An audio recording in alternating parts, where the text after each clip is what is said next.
Are we ready to speak? Yep. Hi everybody, and welcome to our live event for our Fashion and Textiles courses. Our presenters will be with you in just a minute. We'll just wait and see if there's anybody else to join before we start at 4:30.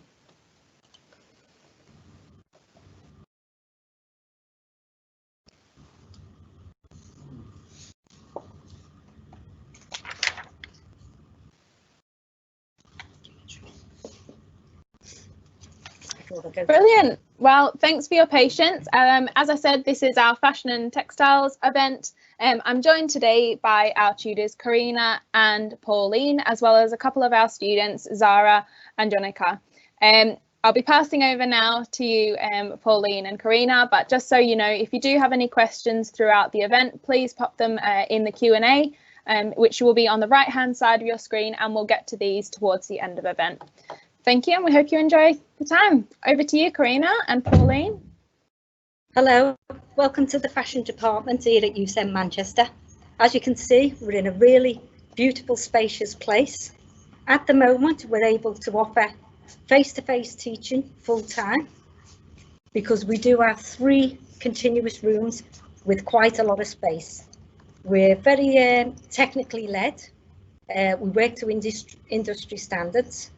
And the community here encourage creativity, innovation, sustainable practices, and we like to work and create our own fabrics. That's why we include a lot of textile-based techniques and processes. I'll just introduce you to our technical person who does all the garment construction and pattern cutting and creative pattern cutting here within the department. And this is Pauline.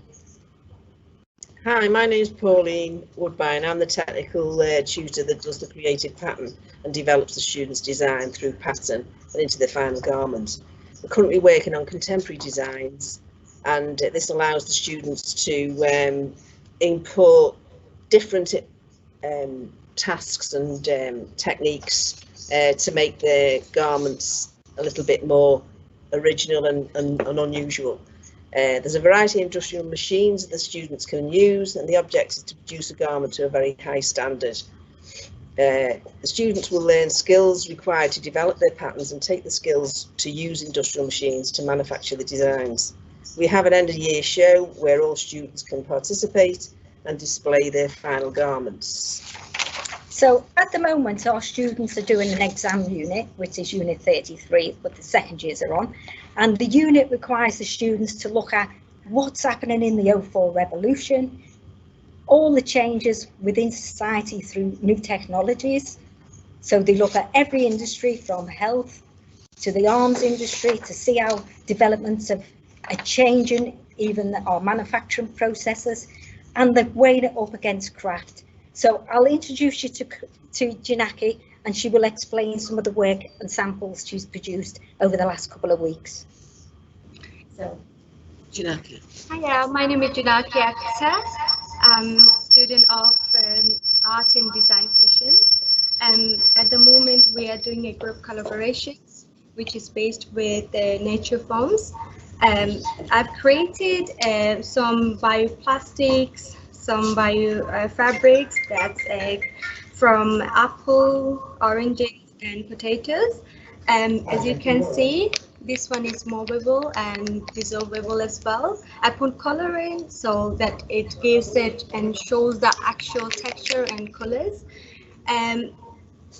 This is made out of apple skins, which is I'm going to use for my final projects. Here is some primary research we did from Nature Forms and created some textile pieces that we can use for a coat or whatever we're going to make with. We did some dyeing process as well, which is called marbling. And this is the just primary practice we did, but turned very good. Some of this is kind of like related with the natures, and we're very happy with that we are getting through which we are doing, and happy to be a part of these projects. Thank you. So go over to Zara on the sewing machine.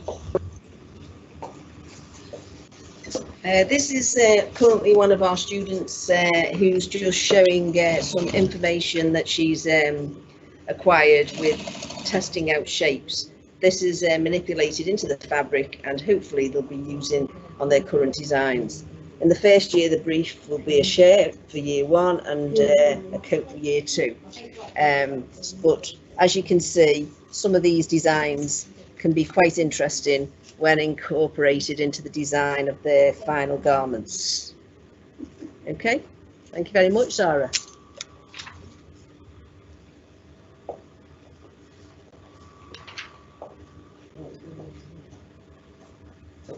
Hi everybody. If you would like to participate in the sample with ourselves, can you forward us your email and we'll send you out a handout which will be the basic pattern for a 1 seam coat. Pauline is this is in 6 scale and Pauline is going to draft it up into full scale to show you what you can develop from it. So the handout we're going to send you is 2-sided. It's numerical to follow, and then it gives you instructions for fold lines and cut lines. Right, so the first thing you will do, you will follow step 1, which is to cut along the bottom. Step 2 is to do another little cut line. Step 3 is to fold it. And then from this you can see there's a centre back line. Step 4 is to bring down the top shoulder line. Step 5 is to turn it round and cut open the neckline and the collar line. Once this is in full scale, you will put your darts in.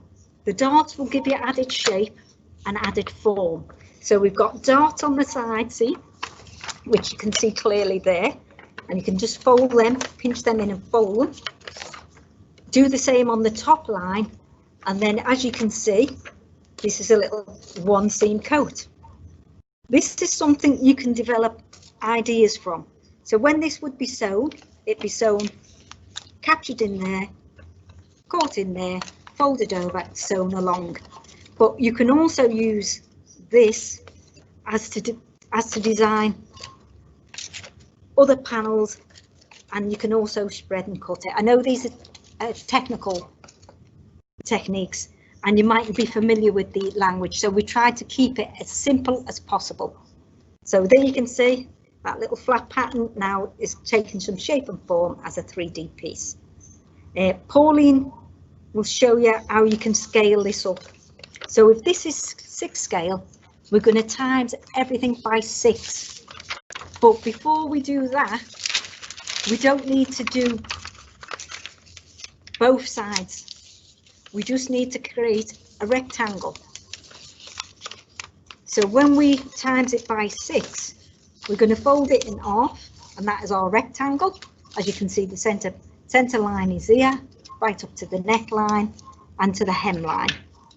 So what you would need to do to create this into a full scale coat is times this measurement by 6, times this measurement by 6. This measurement will fall into place, and this measurement here would also be times by 6. I've done this in graph paper, so you can see that each square, I know it's not completely clear for you at the moment, but we can put some instructions on how to do it online for yourselves or email you it. So you can see these 3 squares there, it means 3 centimeters. We times that by 6, sorry, and that will give us where this line comes in. So I'll just get the measurements and Pauline will show you this scaled up.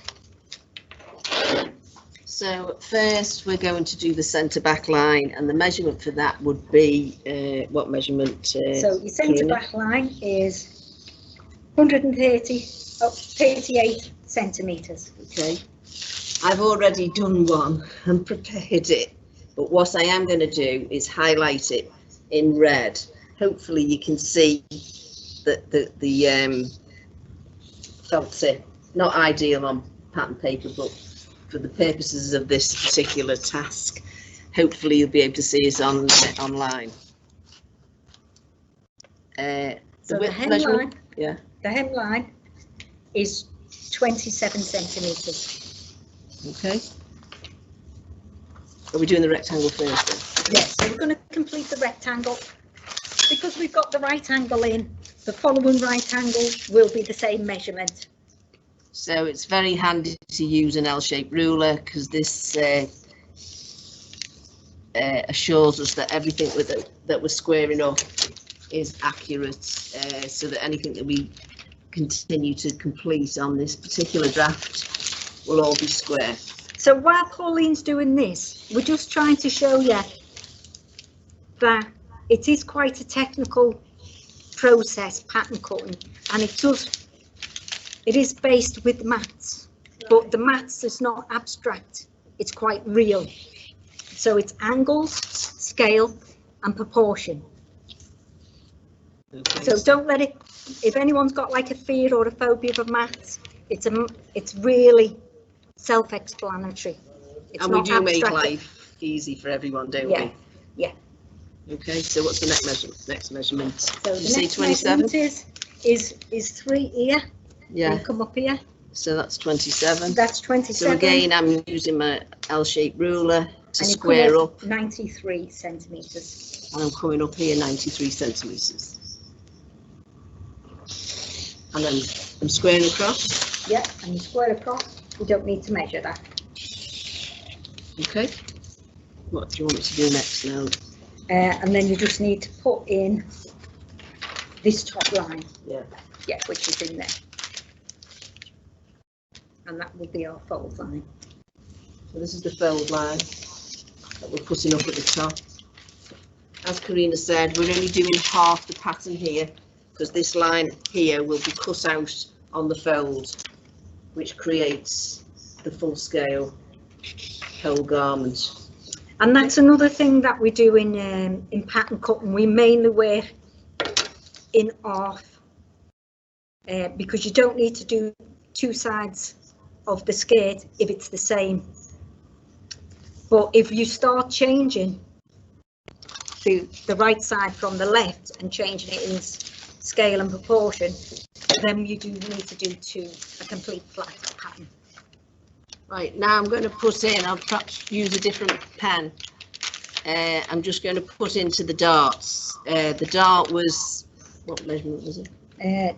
93. The dart itself. Oh, the dart itself is only It's on the other 2 side. centimetres either side. So that's 6 on either side. Yeah. Okay. So 12. Sorry, Pauline. All right. Hopefully you can see that yellow. So again, darts are used. If you look at your clothing, you'll find you'll have a lot of darts around the bust area, because the bust is 3D, and we're working with flat paper.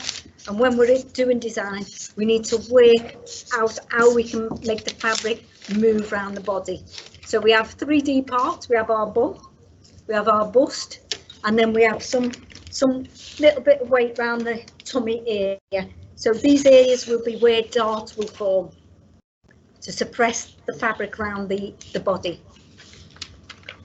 So if you're considering coming onto the fashion course, I would advise you to start looking at garments, looking at how they're made, how they're constructed, and how interesting darts can become, because we can do a lot of style lines through a dart. So when a dart comes from your shoulder, comes across the bust line and right down to your hem, we call that a princess line. And that's a line that we can cut open and we can put, I don't want to use too many technical words, but we can spread it open and gain some volume. So you'll see at different market levels and pricing of garments, the more volume and techniques and processes, the more expensive the garment. So we'd like you to research that really. writing in, you know, different areas. So this is the dart, there's a dart at the top, there's a collar, this is the sleeve part.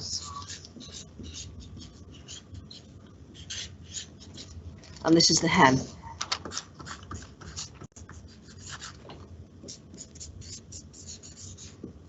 So if you'd like to go at making the one seam coat, can you forward your emails when you're going to ask us questions, and we'll get them out in the post to you. Now this would be what the full scale pattern would look like. We won't pull it together now, but follow this a couple of times and you'll understand how to scale a pattern up in quite a simple rectangular shape. Now lots of garments come from tubes, so you've got to think of gravity. So gravity is our clothing drapes over the body. So mainly a sleeve will be tube shape, a dress will be a tube through, and also a trouser leg will be a tube shape. So just consider that as well and start looking and seeing the shapes within garments. So then we'll go back into the garments and we'll show you some of the toiles that the students are working on at the moment. Thank you.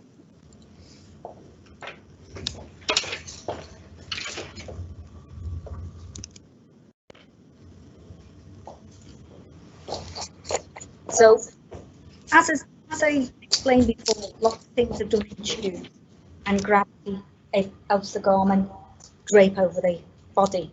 So this technique here is just a tube that we've created, and we've got the net in the centre of the garment, which has allowed the rectangle to drop to the back. Then we can start playing around with tying and creating drape. So this then will be the foundation of making a coat with fullness and volume in the back through drape. It's only at the earliest stage, so the student will format their research and start collecting information from the research, because everything we do is research based, and start working in layers to develop this into a wearable, expensive looking garment. So we do a lot of creative draping as well as flat pattern cutting. So this is another garment that a student is looking at natural forms and wants the garment to be quite organic. At this stage, this is at the first stage of the design process. So this will be photographed, designed over. The techniques and processes will be worked out with Pauline. So she will work them out as a flat pattern. So this enables the student to be as creative as possible.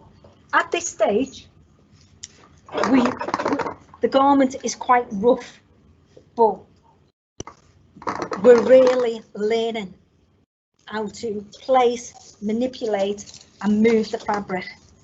So it's a wonderful way to work because it doesn't stifle your creative development in any way, shape or form. You will solve lots of problems working 3D and on the mannequin. And you will learn about what your fabric can do. So a lot of this is based on, believe it or not, the bark of a tree. So these lines have come from little lines within the bark. This has come from the layered textures of the bark and how it's decaying. And also within the bark, when she studied it and drawn it, she's got little pleated textures on top of the bark. But we don't want to look at something and, you know, we don't want you to just look at it and think it comes from a tree bark. We want to go through the process of abstracting and then developing the creative process. So thank you anyway. I think Pauline wants to speak to you now about. Yeah, we've got a couple of questions for you as well when you guys are ready. Traditional drape, which is one of the things that students often start with, and that is actually modelling on the stand. And what you can see here is that the student has tested out the bodice block. And if you look at the bodice block here, she's done two different ways of creating it, and she's done an underarm dart on this side and then a neck dart on the left hand side. This was just so that she could work out you know, the whole appearance of what the bodice block will look like. This is something that we would normally do as a flat pattern, but you can do it onto a mannequin as well. What the student will eventually do is highlight all the positions of the darts, the shape of the shoulder, the armhole, the darts at the waist, the side seams, the waist level. And once she's penciled all that in, she will actually take all the pins off this particular bodice and lay it flat onto a pattern cutting table. And that's how she can create a pattern. So she doesn't have to draft the block, she can just do it straight onto the mannequin.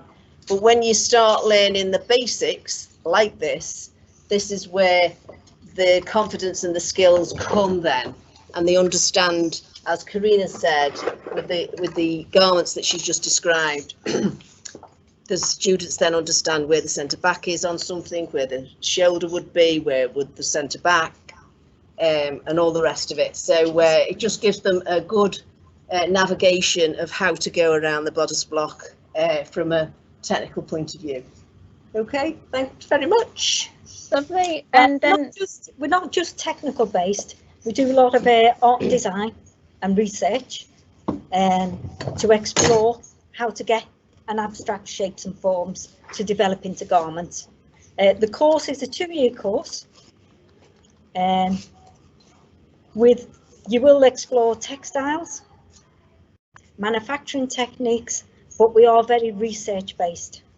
So there's a lot of academic research that is done because the industry is changing so fast, so rapidly with the new technology.